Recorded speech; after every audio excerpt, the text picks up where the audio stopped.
Welcome back to the Nice Guys Show, guys. I'm Phil Torsivia. Happy Monday. Happy Monday. Yeah, we're in San Diego, so rarely do we have weather like we have today. It's a little chilly. 55. I can't say it's cold. People here are all bundled up like you. Sure is. But I mean, I'm from Philadelphia, so for Philadelphia, this is balmy weather. Yeah. But I'm here with Dr. Amanda Ward and Kathy McLaughlin, who's the life coach and the holistic intuitive. All that good stuff you have going, spiritual, intuitive, holistic health. We were talking a little bit in the break about when you need supplements to fill in, that you've had your blood panels and your deficiencies, where to get the supplements. And I just brought up GNC because that's how I was raised. And it's actually a funny story about GNC too. When I was a teenager, I was trying to put weight on because I wanted to play football. Yeah. It was my father and my uncles are all like, yeah, let's go to all the football games. They're big time into it. So my mother, when GNC opened across the street from our house, the mall, she said, let's go, we'll take you to GNC and we'll get you some supplements so that you can put on some muscle. So I went down to GNC and they had this protein pill that was a green pill. It was huge still. And they just recommended that we take that. So brought it back to the house and I was lifting weights like crazy. And here I am, string bean, 6 foot tall, 130 pounds soaking wet. So I started taking these pills, and sure enough, the pills gave me diarrhea. So that's helpful. Right. So instead of gaining weight, I lost weight on it. Perfect. But so you have to be careful about where you get your supplements. Even today, there are lots of places to get them from the Rite Aid, CVS, grocery store, GNC, even online. So I guess people need to do their homework. Do you have any recommendations around that? You do, and that's a tough one, because some of the issues is number one, and this is an issue regardless even of how high quality the supplement company is, but even we know certain nutrients, especially B vitamins, it's a big area that I focus on because that's one of the top deficiencies, but we know that those are some of the hardest nutrients to absorb orally at all. Oh, okay. So oftentimes I even encourage, if we get it in liquid or powder form, oftentimes that can be more absorbable. But so everybody across the board, you may have digestive dysfunction. That's, we call the digestive system the center of the universe as naturopaths because that's where it all happens. Right. And it tends to be one of the most areas of dysfunction for us. So everybody's going to have a little bit of hard time absorbing. Like I said, I like to be more specific with which nutrients your body actually needs. I actually don't really even use a whole lot of multivitamins with people. I want to really custom tailor it based on, specific lab testing for you. Makes so much sense, yeah. Rather than just throwing a bunch of nutrients that maybe you don't need. Right. You just got to pee it out anyway, right? Right. And that's, again, and back to quality. There's not a whole lot of regulation. People don't realize, if it says it has 100 milligrams of B12, there's nobody making sure that it really does have that or whatever the nutrient is, Okay.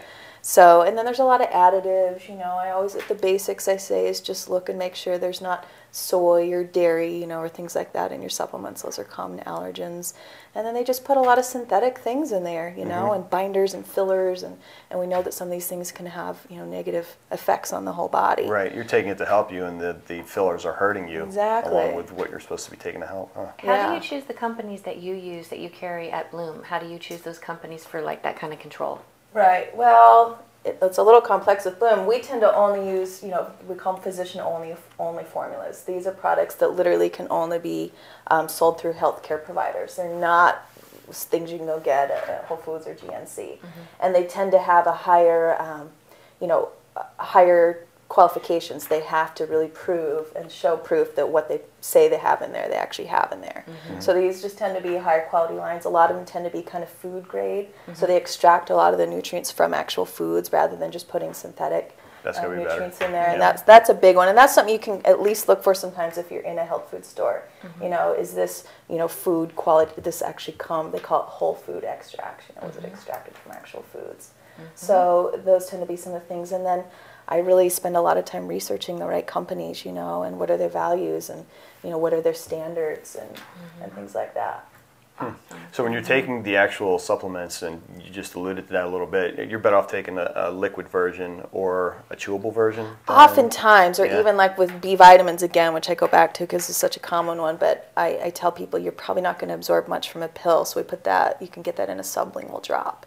Sublingual drop for those things, but yeah, oftentimes a liquid or a powder can be a little bit easier to absorb than a capsule. You know, we have a lot of people who have really even noticed that the capsule goes through completely through. undigested. I know, yeah. I saw some of that online. I was like, it kind of freaked me out a little bit. So yeah, I make sure I get the chewables, but Right, yeah. Make sure it's going to be broken down. Yeah, for sure. Huh. Okay, now what about protein powders? I know it's mostly for men. I doubt many women are drinking protein powder drinks, but... Au contraire. Oh, really? We have almost all of our female patients on protein powders. Wow. But we really use, we call them functional smoothies, actually, because functional meaning we're trying to really, you know, address something specific. So a lot of my ladies are on, like, we call them a detox functional smoothie. So it's protein powders. Smoothies I love because you can add so much into them, you know. In fact, a lot of my favorite one is the detox smoothie, and then we also have a digestive smoothie. The digestive smoothie has an awesome ingredient called turmeric. But turmeric, you might know from, you know, Indian food and that. It's a spice, and you want to get a lot of it, you know, but it doesn't taste super great. Oh. So smoothies, when they mix them with all these other great things, they can make them taste good, and then the patient adds, you know, berries and rice milk, and it ends up tasting delicious. So yeah, quite a beautiful ritual in the morning that you have me on. I do the Inflammacor and the Clear Vite, and then I add the essential fatty acids and throw in some greens and a little coconut milk, and it's quite the fun little party. Yeah, and it is like a ritual. It's a ritual of care for yourself. I'm making this wonderful smoothie that's going to help my liver, help my digestive tract, and I'm showing self-care, which is so important for women. We need to have our rituals, you know. Right. Is it best to do that in the morning too, or just? I find, mornings is usually, that whole thing of breakfast being the most important meal, it's for real. Is it? And a lot of my lady patients tend to have blood sugar dysfunction, you know, and they're just too busy, they're skipping breakfast, and establishing healthy blood sugar throughout the day starts with breakfast. So they skip breakfast, they get a bagel and a large coffee from Starbucks, and that's all the sugar, right? That's exactly right. And the carbs, yeah. Well, in today's rush society, sometimes that's the only option. Yeah.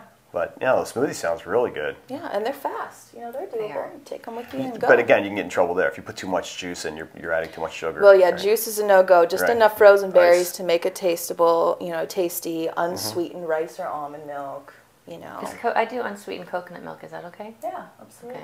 Okay. Let's talk a little bit about the diet programs you have, because I noticed there were a couple of the women online talked about actually losing weight. Yeah. By is it HCG? Do I have that right? Yeah, HCG. That's one of the diets that we do. Yeah. Now, what does HCG stand for? HCG stands for human chorionic gonadotropin. Okay. It's a hormone. Glad I asked. Right? Big word. People get it confused with growth hormone. I will say that, right? Which is HGH and different. It's not growth hormone. This is very different. But it is a hormone, and it's a hormone that everybody makes, men and women. Women make it in really high amounts when they're pregnant. So this is kind of known as a pregnancy hormone. It's actually what, when women do urine pregnancy tests, they're testing for HCG, because the levels of it go sky high when a woman's pregnant.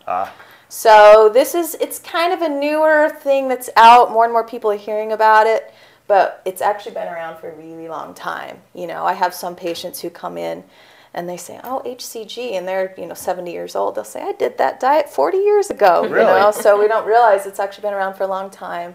And what it does, it's a hormone. Women make it in high amounts when they're pregnant. One of the reasons why we think they make it in such high amounts is to protect that growing fetus from if mom was to go into famine mode. One of the things it does is it works on a gland in your brain called your hypothalamus, and your hypothalamus partly regulates the rate at which you burn your body's fat stores, So if a woman was to go through a famine with a child in her, that HCG, that's one of the functions they believe it might serve, is to turn on that hypothalamus and tell her body to use her fat stores to feed. We don't realize how many calories we actually have stored away in our fat stores. So they just found, many years ago that the kind of famous doctors, Dr. Simeons, he started experimenting with this, and he found giving it to non-pregnant women or to men, they could have that same activity where your brain could receive the message to burn your fat cells. Wow, okay, so it works for men too, for both. Now, how did they receive the treatment? Is that an IV treatment or is that oral? So this is done two ways, and I should kind of make the distinction. We're using pharmaceutical grade HCG. Right. This is not, again, at GNC you can actually buy homeopathic dilutions of this. Okay. And I love homeopathy in so many ways, but not with HCG. I like that you call them delusions. They are. Delusions, yeah. So, so our pharmacy makes it in an injectable form, where it's done with a small insulin syringe or in a sublingual drop. Oh. So pretty easy and, easy to give. And then you do follow a very set diet. And that, of course, is usually the hardest for people. Okay. We usually do it in just a 3-week round. We do ours a little bit modified. On my website I have Dr. Oz's video clip. Dr. Oz did a special on HCG. Okay. And he kind of found that, you know, one of the concerns everybody has is that you're doing a pretty low calorie diet. You know, 500 calories is the classic way it's done. So we do it kind of modified. We do it as 1,000 calories, you know, which I think people are more comfortable with. We support you. We do, you know, B12. My skinny shot is the shot that we do with that. And we really follow you. This is, you know, physician supervised the whole way through. Okay. So we're checking in every week with you. But it's pretty great. A lot of women who have not been able to lose weight, and most of my patients are kind of menopausal age, and they just find that even when they're working out, even when they're, you know, have the personal chef, they can't lose that weight. So this kind of helps turn on things that we think are kind of getting turned off as you're going through the change, you know, the menopausal changes. Mm-hmm. So it's pretty great. That's encouraging. Yeah, I saw one of the testimonials. The girl said she lost, I think she said 16 pounds or something. And do they typically keep the weight off? Is it? They do, and that's the big thing, you know, that everybody wants to know about is, well, can the weight come back on? The weight can always come back on if you're not going to stick to good habits. Absolutely, but you got to be good. Good to know. All right. We're here with Dr. Amanda Ward and Kathy McLaughlin, and make sure you go check out Amanda's site. It's great, and they can help you out if you're needing treatment or any kind of diet advice. So we'll be right back in about a minute.